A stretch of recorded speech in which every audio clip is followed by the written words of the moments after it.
এদিকে বিশ্বকাপ কভার করতে শ্রীলঙ্কায় আছেন আমাদের সহকর্মী হাসিনুর রহমান। সরাসরি যাচ্ছি তার কাছে।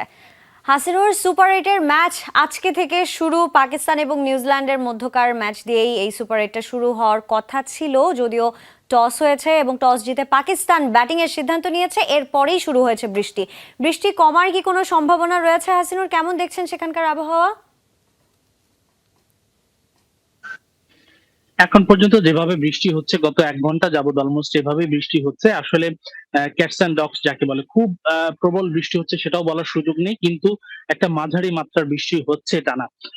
এই বৃষ্টির আবহাওয়ার পূর্বাভাস কিন্তু যখন রিভিউ করেছিলাম, তখনও কিন্তু বলেছিলাম যে আবহাওয়ার পূর্বাভাসে বলা হচ্ছে যে 60% বৃষ্টির সম্ভাবনা আছে। গতকালকে ঠিক এই সময়ও এক পশলা বৃষ্টি হয়েছিল, তবে আজকে অনেক লম্বা সময় ধরে হচ্ছে।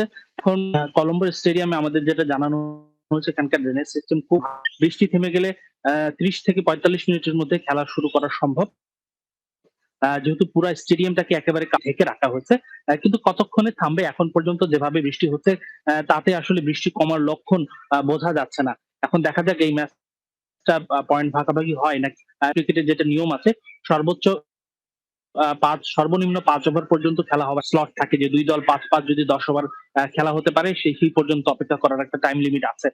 তবে আবহাওয়ার পূর্বাভাস যদি বলে যে আরো 2-3 ঘন্টা বৃষ্টি হবে এবং মাঠ শুকানোর পর্যাপ্ত সময় না থাকলেও খেলা কল অফ টাইমের 1 ঘন্টা আগে অনেক সময় ম্যাচ পরিত্যক্ত ঘোষণা করা হয়। এখন দেখা যাক কি হয় আজকের পরিস্থিতি। তবে এখন পর্যন্ত বৃষ্টি যেভাবে ঝরছে, তাতে মনে হচ্ছে না সহসা এমনি থামবে।